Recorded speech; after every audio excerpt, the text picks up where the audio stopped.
thanks so much for coming out on a very windy night. See my colleagues besides Scott Thumma here. I also see Erica Dahlhop and Dare Loomis. So thank you very much. Erica I've not known very long. Dare I've known for a very, very long time, and we're all in the same sociology religion field together, so thanks. I am going to preach this, so I'll get the story right as I tell it. This does come, as Scott mentioned, from a project I did on flea market dealers in Indiana, and it's partly from my whole life as an educated redneck. Since this was probably the first flea market talk you've attended at Hartford, and maybe anywhere, I'd like to say a few words about how and why I did this. And those words are, I did it because I wanted to. But that's not quite enough. So how about this? I'm personally interested in individualism, libertarianism, nonconformity, authenticity, but I've spent my life studying religious organizations and political organizations. My first book was about political infighting in the Southern Baptist Convention in the late 80s and early 90s. Everybody was talking about religious conservatives influencing American politics, so I tried to stand that on its head and write about how American political models influenced the battle over biblical interpretation in America's largest Protestant denomination. And it gave me a chance to cut my teeth on Max Weber and concepts like power, authority, democracy, and bureaucracy. My second and third books came from my time as research director for the Polis Center's project on religion and urban culture. That was a huge project, studying the role of religion in Indianapolis. We spent about $8 million over 6 years, provided by the Lilly Endowment because nobody else could pay that money.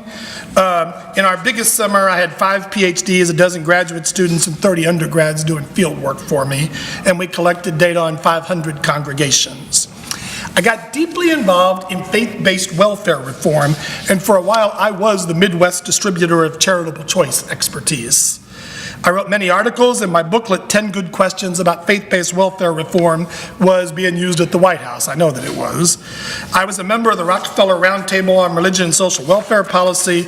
I wrote a book about faith-based welfare reform in Indianapolis, and I was the lead author on a volume about religion in the city. When that project ended, I was then unemployed. My wife was vice president of a large industrial corporation, and I was teaching part-time on contract. I got the idea to go into business for myself as a freelance researcher. Yeah, right. Here's where the flea markets come in. If I was going to be working for myself, then I was going to work on my personal interests.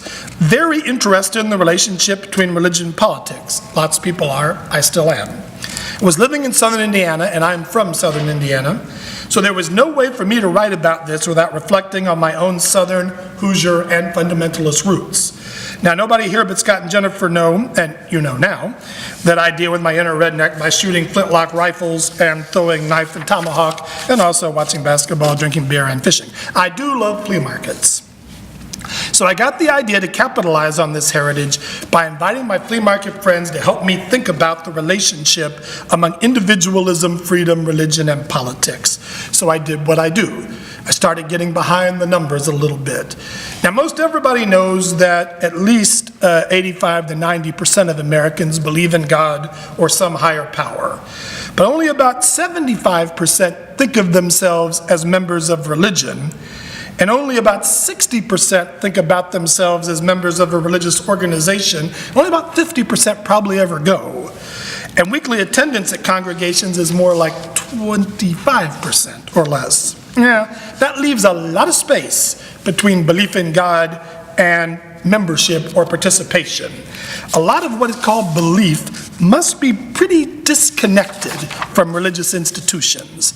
So I did a little more background research using the General Social Survey, and I learned, for instance, that the least well-educated people in America were also the most likely to say they believe the Bible literally. No surprise there, right? And the poorest people in America were most likely to say they believe the Bible literally. No surprise there. Because education and socioeconomic status at the macro level, they go together. Now, here was a surprise. The poorest and least well-educated people, the ones who believe the Bible the most literally, are also the least likely to be part of a religious community or to attend worship. So much for the theory that religion is just a consolation for the poor and disinherited. At the bottom of the education and income pile, belief is not translated into participation. I figure this had to be related to individualism and some lack of institutional connection. Now, I had some ideas about why this might be, but I needed a method to research it. So I decided to interview my flea market friends in southern Indiana, because what else would you do? I was ready to mix my elective redneck persona with my personal research interest in an actual project, and now I just needed somebody to pay for it. And remarkably, I found them.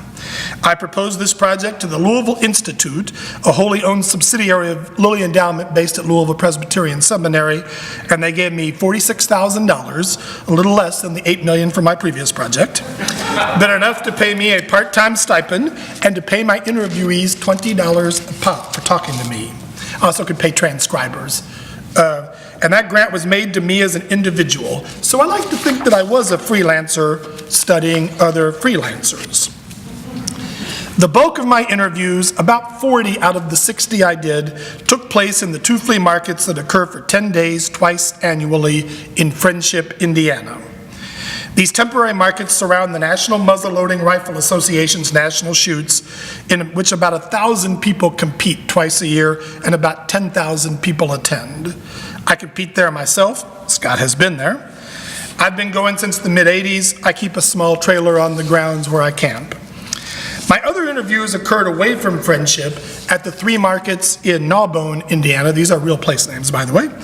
And the Circle City Flea Market in an abandoned Kmart on the south side of Indianapolis.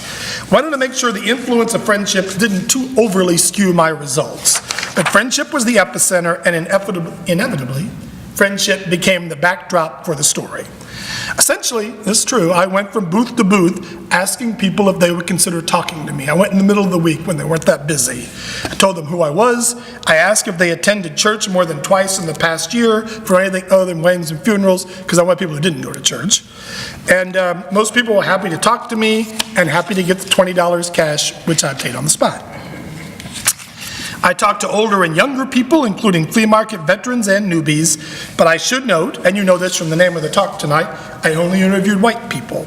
This was entirely on purpose. I had limited resources and limited time for this study.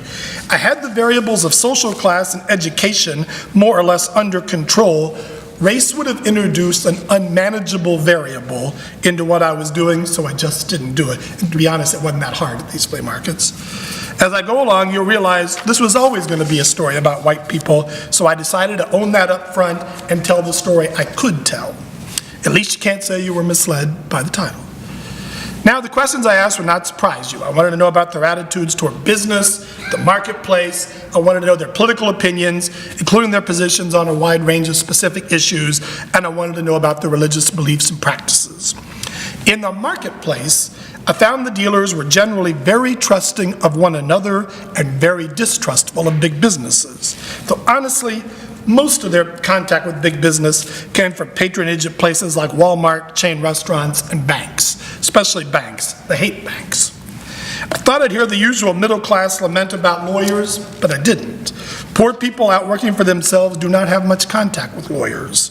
If they had any at all, it was probably about a workers' comp case, because a lot of people selling in flea markets are getting disability checks and working for cash on the side. It's a fact. Dealers do not trust banks. Many of them told me about other people, usually a sibling or a spouse, withdrawing money illegitimately from their accounts. This is a common refrain. Or banks that assessed fees monthly without informing them until their money was all gone. If you're poor, fees just eat you up. A lot of dealers keep all their money in cash, and let's not kid ourselves, a lot of dealers keep all their money in their pockets. Now, you might think at this very low end, the dealers are not much affected by globalization, but in fact, they kind of are. For one thing, recent immigrants now sell in the flea markets. They work in the flea markets, from the African bead dealers to the East Asians who have everything's $1 boxes and banana boxes they carry around. So globalization has shifted manufacturing labor to different parts of the world, and as everyone in this room knows, that has an effect on the dealers too. So thinking I was pretty clever, I said to a dealer, wow, I bet in a down economy is good for your business. And I was thinking that, of course, if people had less money in their pockets, they might shop at a flea market instead of at a Walmart or a Target. But he said, oh no, if people don't have a little extra money to spend, they can't spend it here either. And worse, some of them have been out of work so long, they start thinking, hey, maybe I'll sell in a flea market.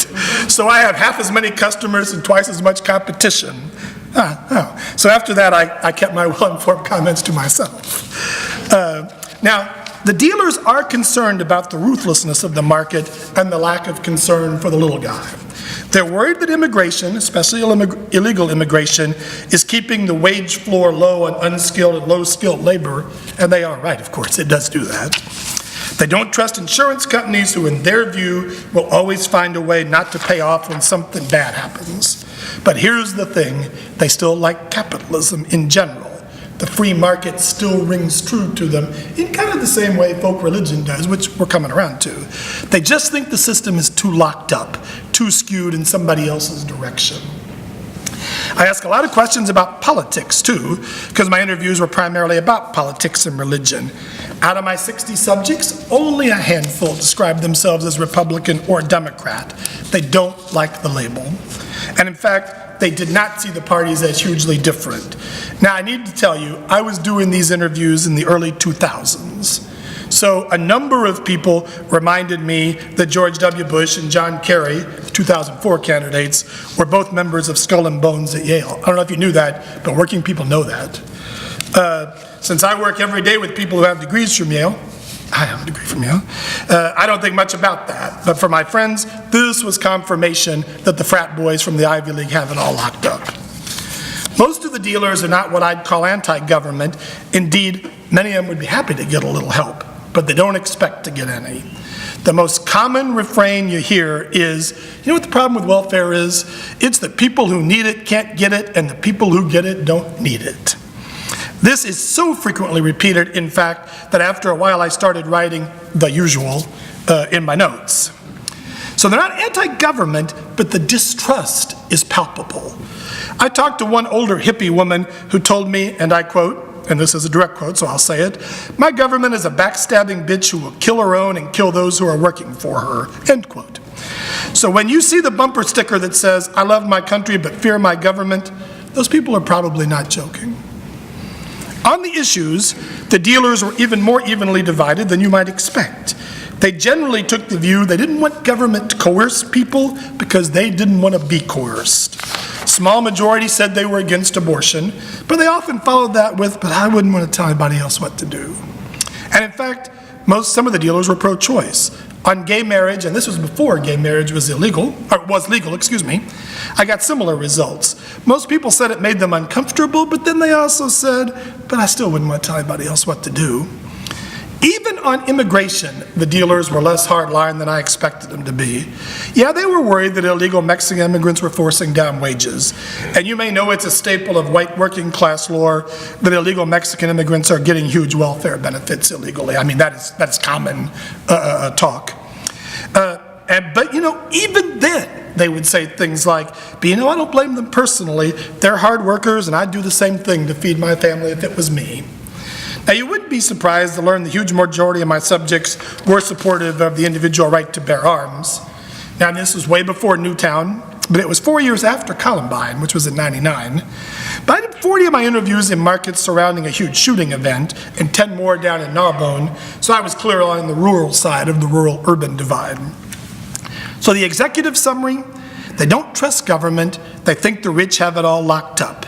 They have generally traditionalist views on a lot of issues, but they're very reticent to see government as the enforcer of any moral code.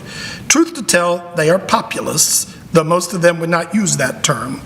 Now, Flea Market Jesus was published in 2012, and I said then my subjects were probably impervious to attempts to mobilize them as a political or a religious force, but if it ever happened, it would be because a populist had pricked their fears. You can look it up.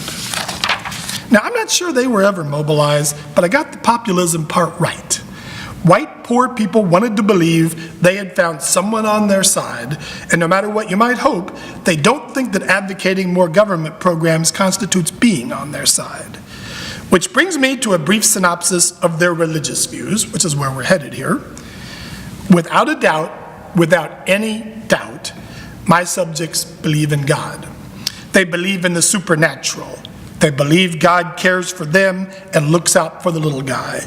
They believe Jesus was God's son. They believe the Bible is God's inerrant word. They believe Mary was a virgin and Jesus was resurrected bodily. They believe. They told me stories about miracles in their lives. One man told me that before his first son was born, an angel appeared to him in a dream and told him what his son's name would be. He had seen this angel twice before. On one of those occasions, the angel saved his life while he was serving in Korea. Another told me the spirit of a departed loved one spoke to him through an eagle while he was out on a lake fishing. Another told me about a time he picked up a stranger who rode with him to the gas station, paid for his gas, and mysteriously disappeared. Another told me he was completely out of cash, and then a stranger stopped by and gave him a couple of $100 for some worthless fishing lures. All of these were taken by the speakers as signs of divine intervention. Now, I know a lot of these people personally, and some of them for decades. They were not pulling my leg. This is how they experienced the thing that had happened to them. Now, I already told you these folks are not churchgoers, so do they read the Bible regularly? Absolutely not. They believe it is inerrant, but they don't read it. Most could not name a favorite book or a story, although one young woman with dark black makeup did tell me she liked the book of Revolutions because she liked the goth genre. Thank you. Are they born again? No. About 6 out of 60 would accept that as a designation. Just like Republican or Democrat, that's a label and they don't like it. Why don't they participate in religion more if they believe so strongly? Well, they work Sundays for one thing, but more than that, they distrust churches too. Religion is, in the end, one more institution that does things to them, not something they do. I heard story after story about how churches were full of hypocrites, about people being forced to go to Sunday school when they were little, or to say they accepted Jesus into their hearts when they hadn't. I heard over and over, all those church people want is money, and if you're thinking maybe they get their church in some other form, television, internet, radio, I thought to ask about that. No. Most had no idea who Charles Stanley or Charles Dobson were, who were very famous figures at the time, though most of them had heard of Billy Graham, but it's kind of like knowing who Michael Jordan is. It doesn't mean that you know a lot about basketball. Now that's an extremely broad overview of the things, and of course, no group of 60 people is monolithic, even in a Midwestern white flea market dealer. Now, many ethnographers might decide here that the story to be told was nuance within this flea market subculture. That would be a common way to do an ethnography. I decided to go the other way and to create an ideal type. It's risky. There is no way to avoid stereotyping and overgeneralizing, but it comes down to this. Did I want to tell this highly particular insular story about flea market dealers to try to go deeper, or did I want to use the dealers to say something more broadly about American culture? That's not a tricky choice for me if you know anything about me. I wanted to go broad. So what I did, in fact, was create a composite character, Cochise, who would speak for all 60 of the interview subjects. There was a real Cochise. I knew him for 33 years before he died in 2017. He started selling knives in the market when he got disability from a big company with General in its name. He was the first person I interviewed for this project as practice. I asked his permission to make him my composite character, and he was flattered, so I did. I don't have time to tell you the rest of this story, but I wound up as the trustee of his estate in real life, and although he lived in a small house in Cincinnati and drove a 1993 Toyota pickup when he died in 2017, last year I wound up giving $764,000 of his money to charity. So now you know why I did this, how I did it, and a little bit about what I found out. Now comes the good part. What do I think it means? Where did my data lead? What stories would I try to tell? And what have I learned in the last 12 years about as America's culture divide has widened and poor white people have wound up almost entirely on one side of that divide?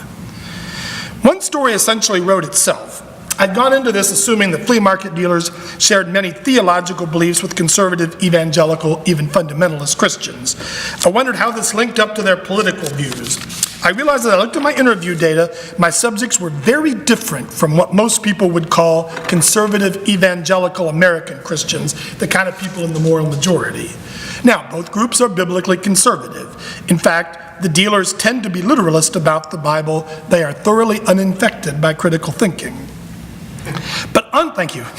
But unlike conservative evangelicals, they don't actually read the Bible. They don't go to church, so they don't read it there, but they don't read it on their own, and they're not part of any study groups. They are not watching television preachers or getting scriptural information off the internet. So they have the belief, but no related frame of reference for it. Now, surely this is tied to that same resistance to the label born again. Something about evangelicalism does not appeal to them.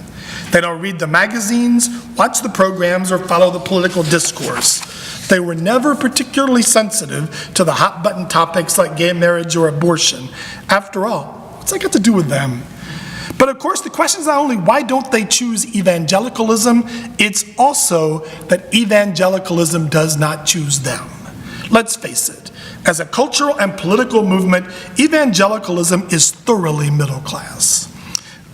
It supports white middle class values, and it links Christian beliefs to patriotism, the nuclear family, domesticated gender roles, and other traditional norms of dominant mainstream culture. The dealers share some of the raw religious mythology and beliefs, but they are not integrated into that evangelical worldview. Why does the distinction between flea market dealers and evangelicals matter? Well, for one thing, it puts serious limits on the most audacious claims we used to hear about how big and powerful the evangelical political interests, like moral majority and focus on the family, I don't mean to pick on them, but they're examples people know, how big they were ever going to get. In the mid-2000s, people were all talking about how potent evangelicals were. And they were saying, and just think if they mobilized everybody who had this view of the Bible. But that was never going to happen. Some of you are old enough to remember that the 2005 Time magazine cover on the 25 most influential evangelicals. That was the big question about the future of America and the future of the Republican Party. In October of 2006, my article about the differences between evangelicals and flea market dealers ran in Christianity Today magazine. It was on the cover of their 50th anniversary issue, just at the top, but it said, Flea Market Believers. God bless them.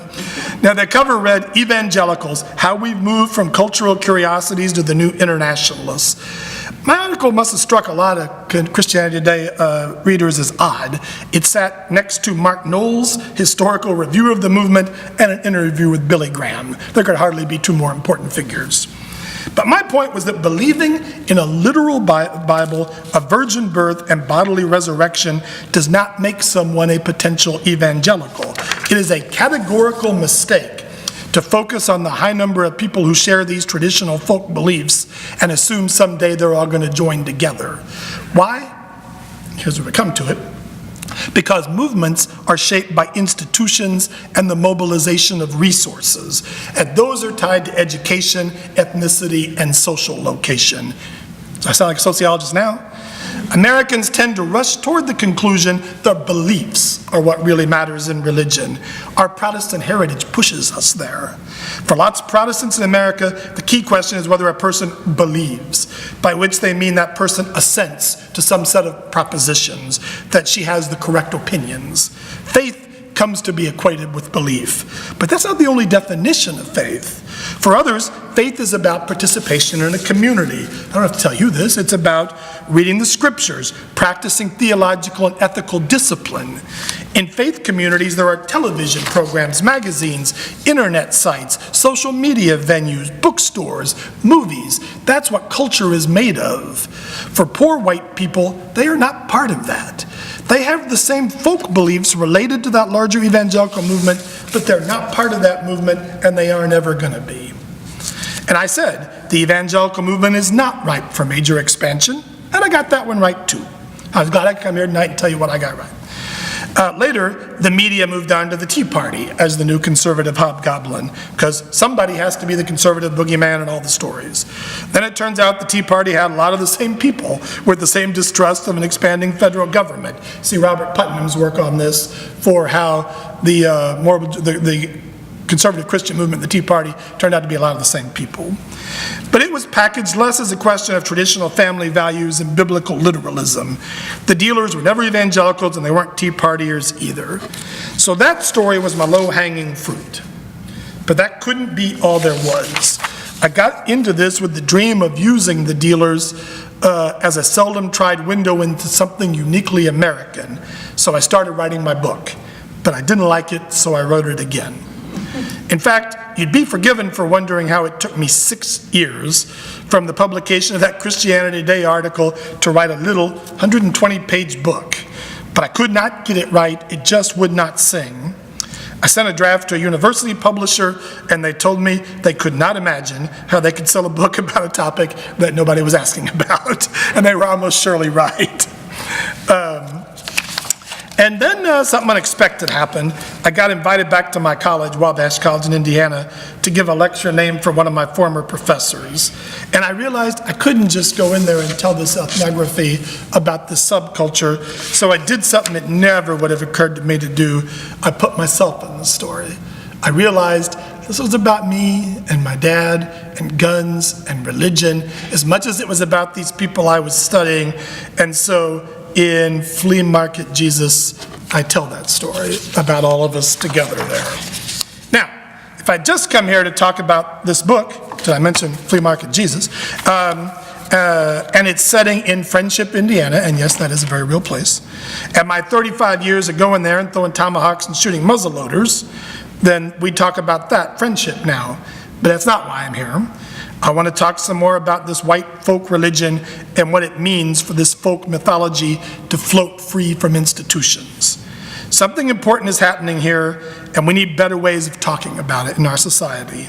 However, if you are interested in this fascinating book, you can get it on Amazon, and I might even have a few with me here for the low, low price of $15. So, white folk religion looks a lot like conservative Christianity if you're just talking about beliefs in the supernatural. But it's really defined by its sense of detachment, even alienation. In folk religion, the stories about how God works in our lives are not stories about how God made America a great nation, but of how God watches over the little guy and protects him from the powerful. Most evangelicals and other conservative Christians live their lives through institutions, connected to one another by schools, marriages, elections, mutual funds. How did the market do today? In short, evangelicals have a particular religious lens through which they see the social system, but they are still very much part of that system. Poor white people and many poorer non-whites are not. They see schools, churches, banks, elections, government programs, you name it, not as things they participate in, but things that are done to them. There is a wide gulf between people who vote and those who don't, between people who attend worship and those who don't, between people who have money in banks or in the stock market and those who don't, between people who form nuclear families and those who don't. The same biblical stories are the base for both groups of people, but they get interpreted much differently because of the social frame of reference. And that's the story I sold to Christian Century. I had 3 charitable choice stories on the cover of Christian Century, you may recall, back when I was the Midwestern distributor for for charitable choice information. But this was the first time they let my story have the whole cover with a picture of a guy sitting in his flea market booth. I wrote a pretty hardcore Weberian vision of a world controlled by rationality and bureaucratic efficiency, and I closed in this way in the story I sent them, by asking whether it was the flea market dealers who were kidding themselves because they thought they had no real agency, or it was the rest of us who were kidding ourselves by imagining somehow we did. Surprisingly, this did not fit the Century's optimistic model of Christian hope, so they edited it down to a story of people who were left out, downplaying the broader implications for American culture I was trying to draw. I wanted the ink, so I didn't fight them. I let them edit it down to that. But if they had foreseen the dystopian moneymakers like The Handmaid's Tale, maybe they'd let me rant a little bit. I'm sorry we missed that opportunity. So, how does this white folk religion play out for them, and how does it affect the rest of us? For one thing, folk religion goes hand in hand with unscientific, even anti-scientific thinking. I'm not saying one causes the other, I'm saying they are correlated. They appear together. Common people believe regular, traditional things, the things their parents and grandparents believed. Academic arguments to the contrary, those are for eggheads. Intellectuals believe in evolution. Regular people can see that only God could make something as wonderful as the beach, the mountains, or the sunset, much less something as wonderful as human beings. And let me add, this is pretty normal. 38% of Americans say in surveys they believe that humans were created in the present form sometime in the past 10,000 years. Many, many more see some divine meaning in the world around them. So why should you care what these people think? Because it plays out in questions about issues like climate change or public health. Now, I didn't come here to belittle white folk religion, but when such a large swath of Americans are or anti-scientific, it has some effect on the rest of us. It's not a matter of how these folks vote, because they mostly do not vote. But what passes for common sense, what is widely accepted, has a lot to do with people who do vote. Now, to be sure, unscientific folk religion is hardly unique to the U.S. It is literally everywhere in every culture. I teach my students in comparative religion. Every religion has an intellectual level, an everyday practitioner level, and a superstitious folk level. Every religion has that. Now, here's another religion, another reason to take this seriously. Folk religious beliefs held by these working people give intellectual elites one more reason to dismiss some of their other very legitimate complaints. It makes it easier for elites to push them aside. They're just the lumpen proletariat. And this means a fresh pan of resentment is always on simmer. So I want to try out 3 new, very brief reflections on how we should frame ideas about white folk religion. And I wrote these for this. I'm going to take a shot. You can ask questions. If they're wrong, you can tell me. First, I'm just now learning about moral psychology and the work of people like Jonathan Haidt, author of The Righteous Mind. If you're familiar with this field, you know Haidt believes liberals operate on 2 main moral foundations: care, as the opposite of harm, caring for others, and fairness. Almost everything in the liberal universe can be judged on these 2 moral foundations. Conservatives have both of these, but to lesser degrees, because they're also concerned about loyalty, authority, and sanctity, which is sometimes called purity. Those are conservative moral foundations. And liberals score much lower on those. If you've never taken the moral foundations quiz yourself, I encourage you to do so and see how you compare to these ideal types. Plus, you add your information to an expanding data set. That's one of the ways they're doing this, is you get out there and take the quizzes yourself. There's a whole battery of them. If we look at contemporary religious or political life, we can see these differences among people's moral foundations playing out. We can see how these different moral emphases create cohesion within our own tribes and conflict between our tribes and others.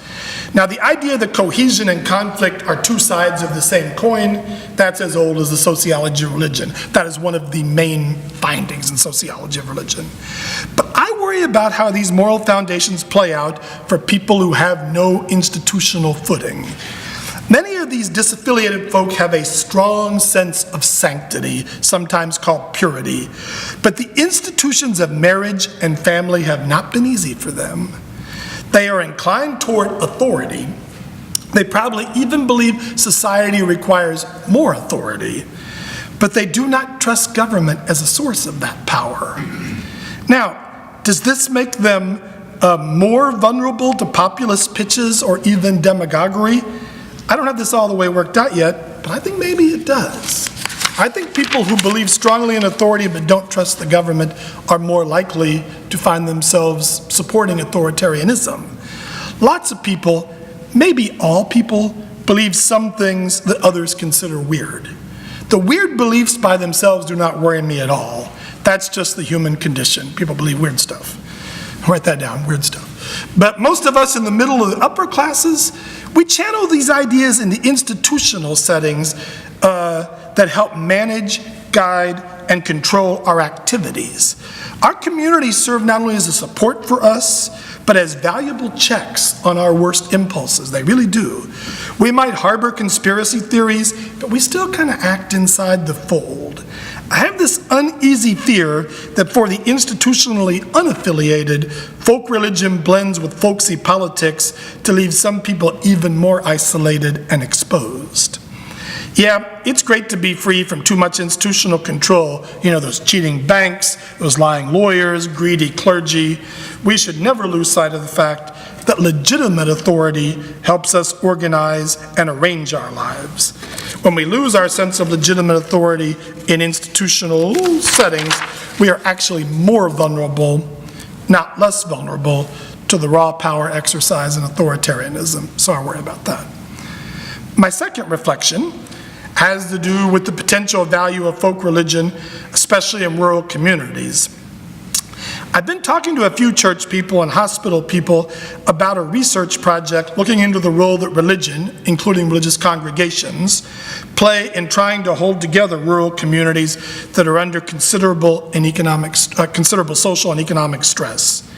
In Indiana, we have a pretty terrible opioid addiction problem. It's pretty awful.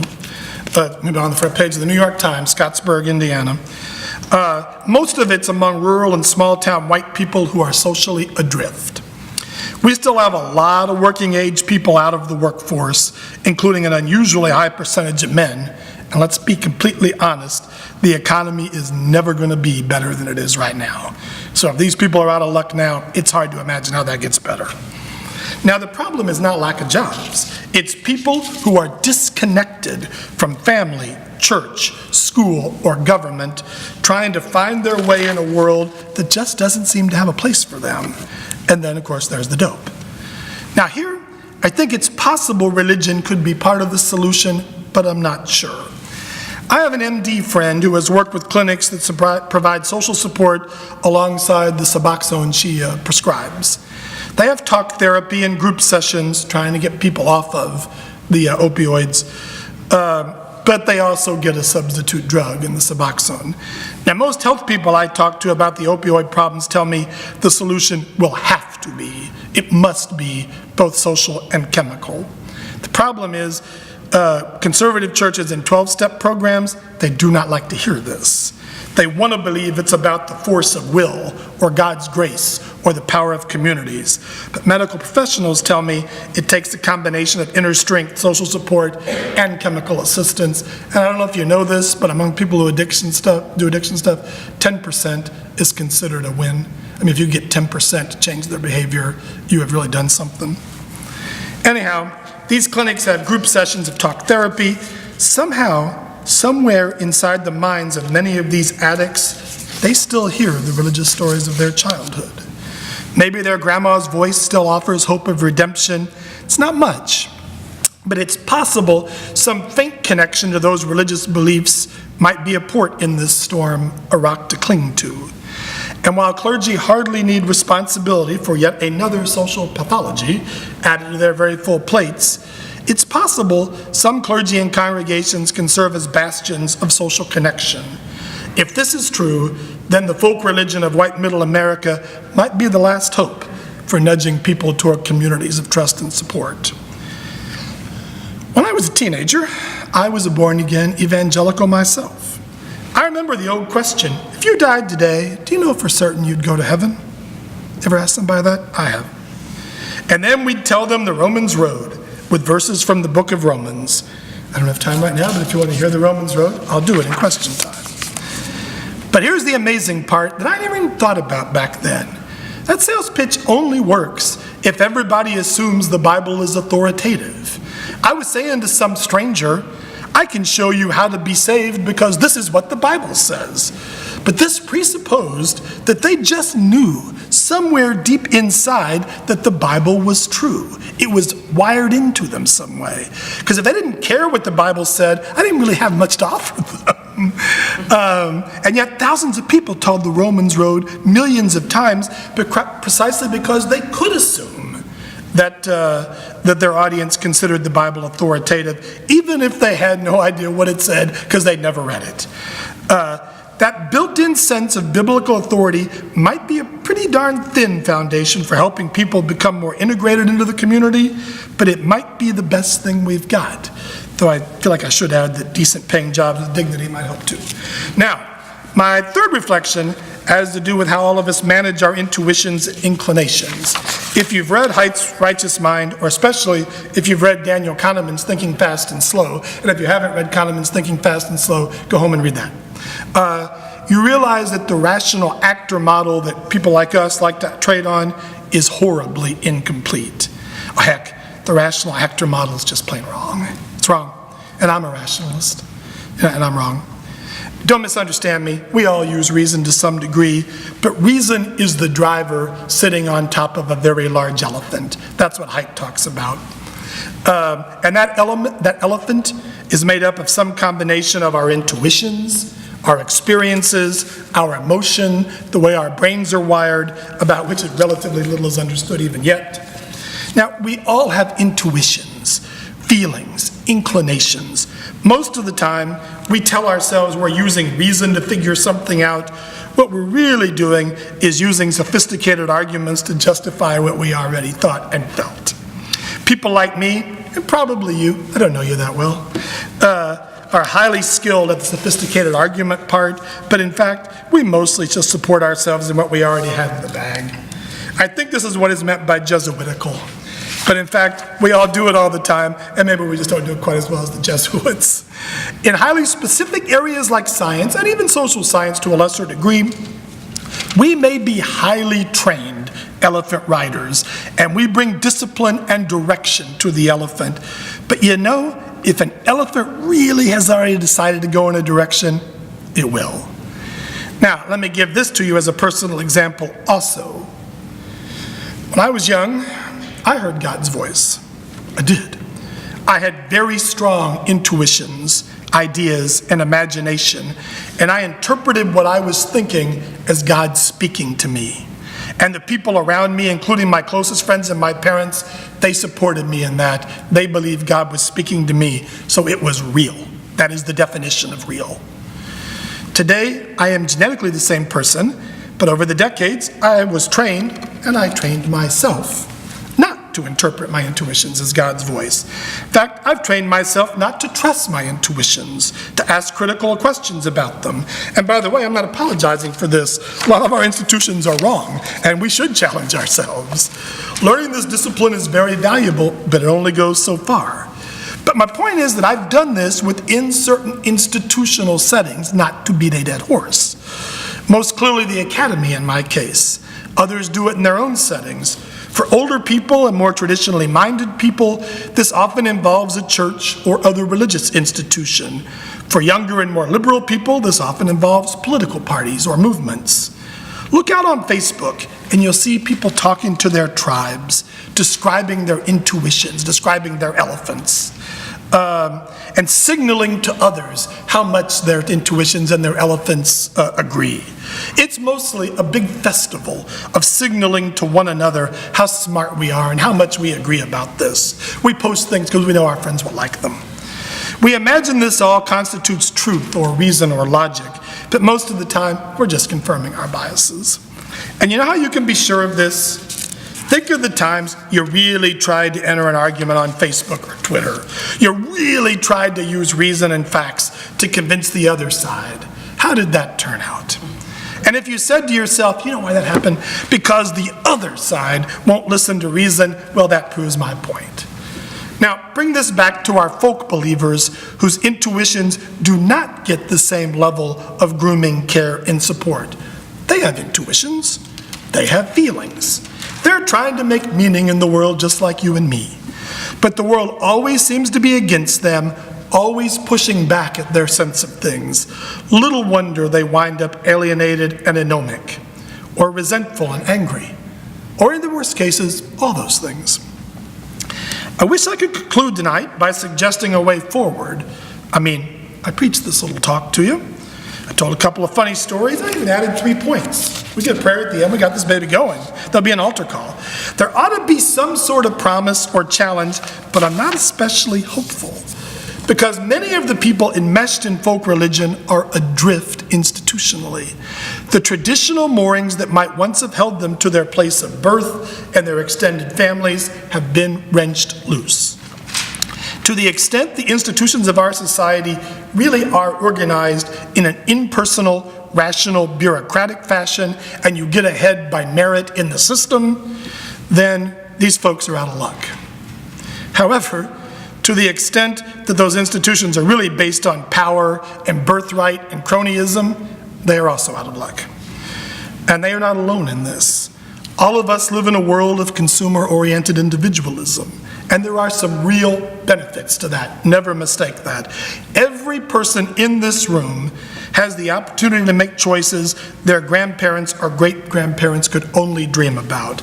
We can choose to change religions. Might not be easy, but we can do it. We can choose to have no religion. We are not even bound by traditional gender roles. Heck, we're not even bound by traditional gender identities. You can change yours. Not even your biological identity at birth. That is freedom of a type. On the other hand, we are all adrift, just not to equal degrees. You know who is in charge of your health care? You are. You know who's in charge of your retirement? You are. You know who chooses who you will or will not marry? Same answer, it's just you. The burden of being locked into a world already chosen for you in the past was also the comfort of being locked into such a world. Now we navigate our own passages and we make our communities as we go. Some folks who hold folk religious beliefs are ensconced in tight communities with firm moral boundaries, but others are floating freely in a world that is not designed to take care of them. If I can offer one word of encouragement tonight, it is to please remember how much we are all in the same boat on this. We may have different intellectual capacities and different narratives for framing, but try to cut a little slack.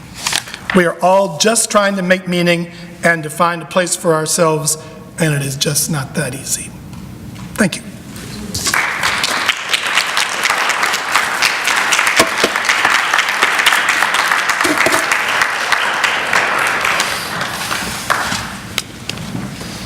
I said we're going to take questions, and we're getting a mic for it. I'm just going to ask people to state your question into the mic so that everybody can hear. How do you ask a question on a thing like that? Go ahead. Gentleman right here.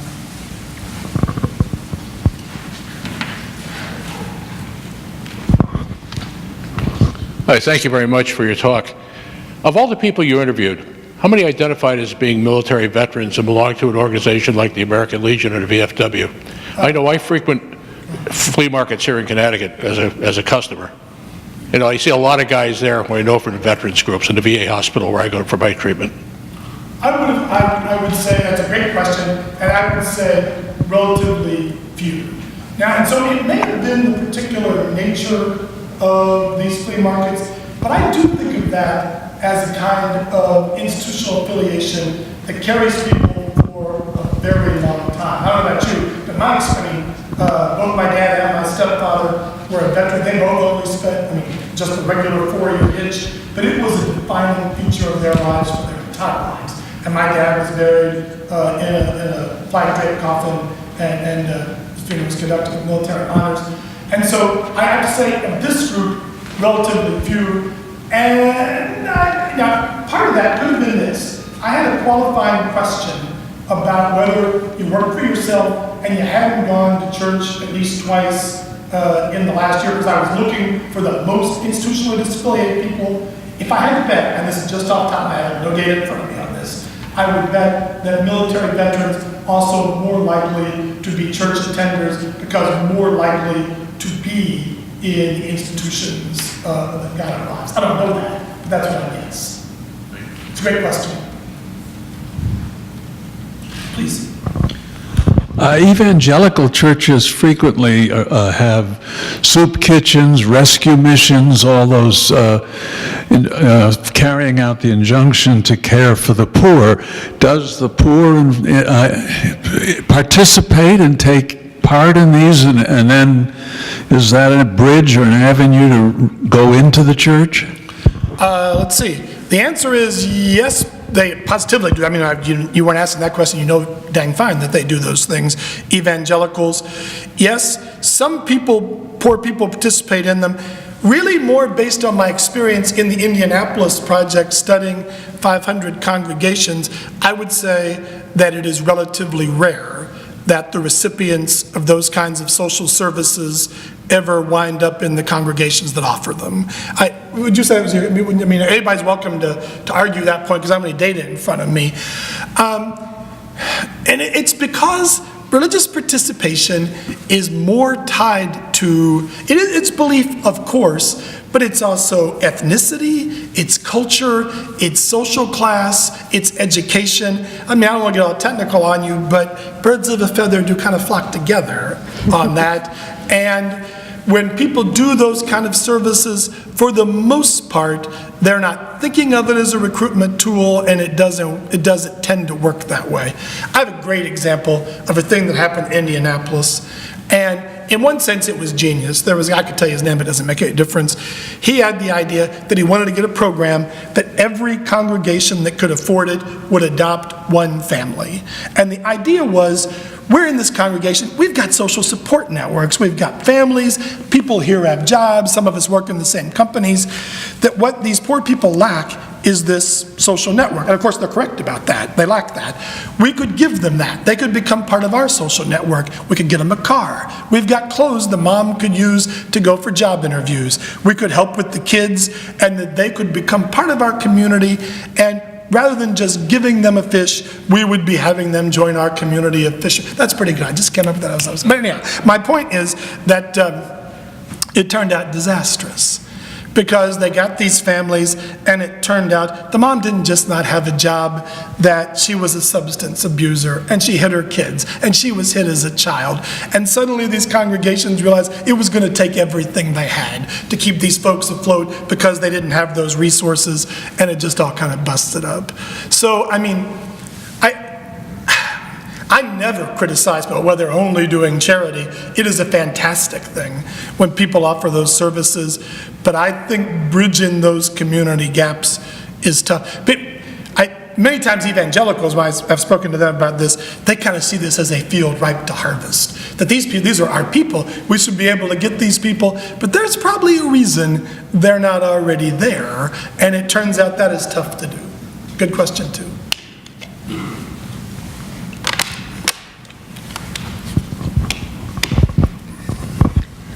Do the people that you talk to vote in elections? Generally not. And Although that's a tough one, but more people tell you they vote than do vote. Everybody, we know that. Mm-hmm. Oh, was that it? I mean, I got more. I'll figure out. Okay. That's what I had.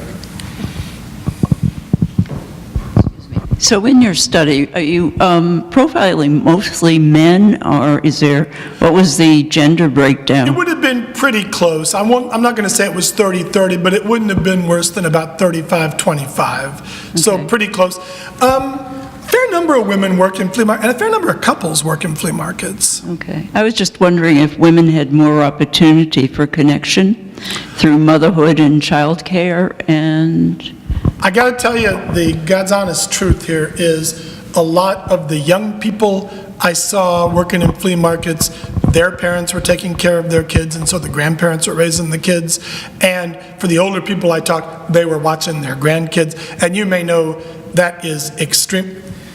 I know anecdotally that is true for African Americans who are poor and working class, and I know from experience that it's true for white people who are poor and working class, that grandparents are raising a lot of the kids.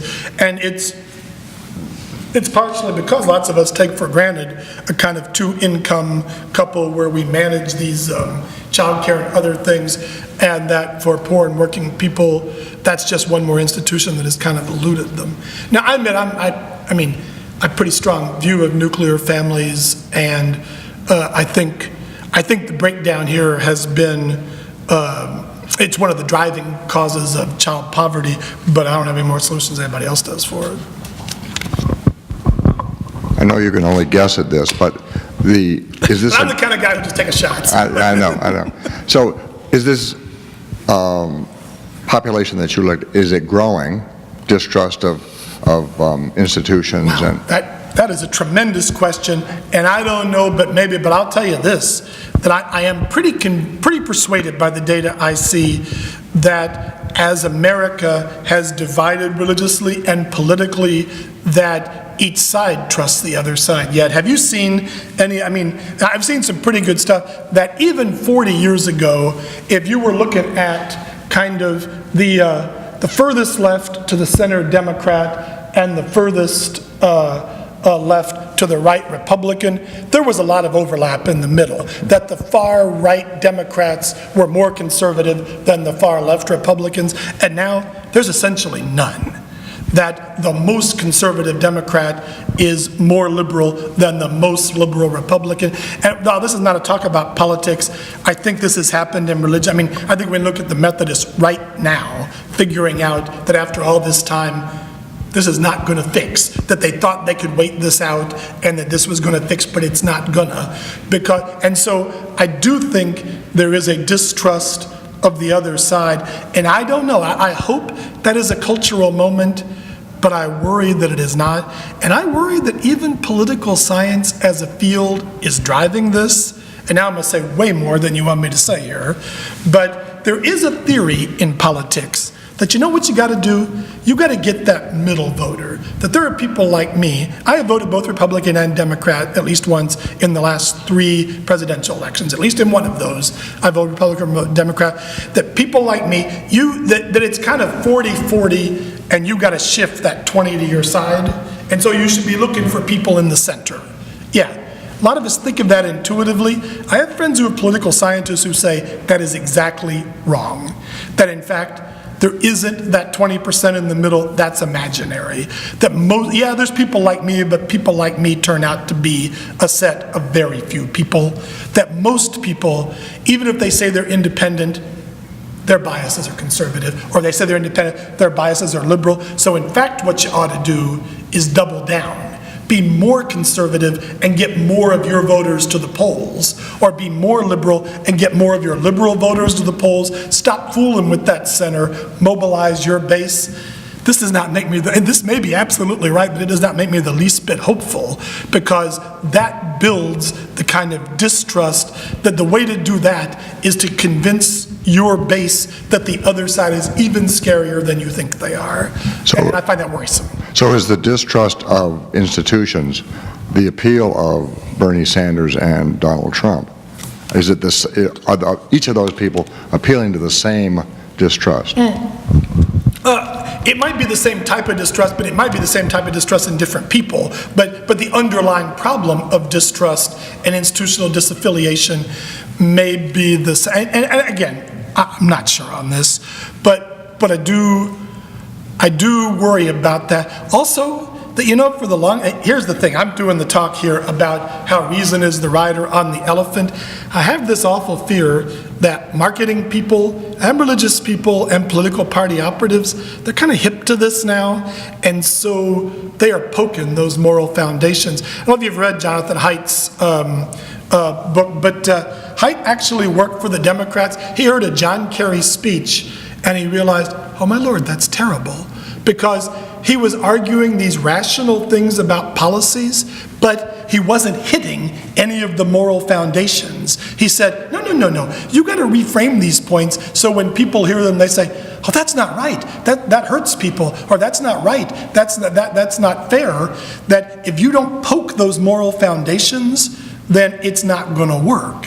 So whenever I hear somebody say, do not run negative ads. We don't want all those negative ads. We want more reasoned debate and tell us what your policies are. That would be swell, except there's no argument that's what works. It appears that what works is, and Haidt doesn't say, for instance, that our minds are hardwired to be the way they are, but he thinks they may be somewhat pre-wired, that some of us are set up to view the same set of facts in one way and some in another way.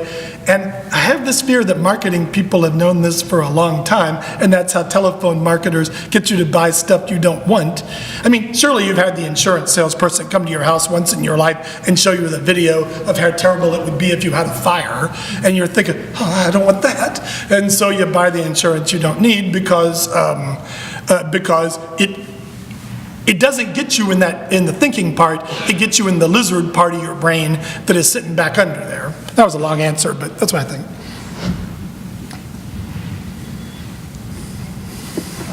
I'm listening to this, taps into something that I really wonder how far America can go with the lizard brain, and the demagogue could take advantage of that. And I mean, nobody in Germany thought that was going to happen. All the reasonable people, Nope, like that's true. in this room, just didn't think it could happen. So the more I listen to this, the more I'm wondering how much would it take to push us over the. And the answer is, I don't know about that. Now here, I'm going to say something opposite of what I've said and try to sound a little optimistic. If you were hearing me down there, that I think the answer to that is to strengthen institutions so that institutions can work against that individual impulse. And I've actually been heartened by the way some of our legal institutions have held together under what's been a pretty I mean, I'm not trying to make any sort of partisan comment here, but I don't think anybody's going to argue the point that it's been a pretty stressful couple of years. Huh? I mean, come on. And it's been kind of stressful since the giant economic downturn in about 2009. I mean, but you know, the institutions are still holding in there. But see, I think we have to do that. My dissertation was on power and authority. And the problem is, if you don't have legitimate channels for authority, you wind up with power instead. And so that's what I worry about. But I mean, you're right. I mean, it is not irrational to be worried about that. And I don't know, I'm not as frightened. I mean, I am not of the opinion the sky is falling and our institutions are about to get out from under us, but when I see the number of people who don't trust them, it worries me. I'll tell you who else I know that it worries by watching him is John Roberts, the Supreme Justice, the Chief Justice of the Supreme Court. You can tell it worries him that if people come to think of the court as just the aggregation, that essentially it's like an election and it's luck of the draw whether you happen to be the president and have control of the Senate when somebody dies, and if it's 5-4, you win. And you can see him, viscerally actually see him trying to fight that off by occasionally managing a thing, the Affordable Care Act, when he voted with the 4 liberal justices instead of the 4 conservative ones. I have no idea what his heart told him about that, except I believe it told him, if this looks like the final thing so politicized that the fix is already in, people are going to lose faith in this system. And I really do have the sense he's thinking that. But what do I know about that? Go ahead. In your interviews, could you sense a sort of age and stage moment at which the alienation took place in these instances where there's a lot of alcohol? Wow, that is a great question to which I do not have a good answer. I don't know. But my guess is it's pretty early, because my sense is the kids are taught to be defensive because other people are out to get them, but I'm not sure. And of course, I'm not sure. I mean, I don't know enough about it to know when that naturally would sort of form in moral development for people anyway, when they kind of decide what their level of trust is.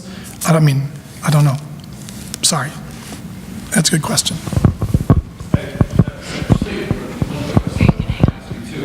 So let's step back a little further back. Did they learn these folk movies and stuff at their grandmother's knee? That's what I believe. Or in Sunday school?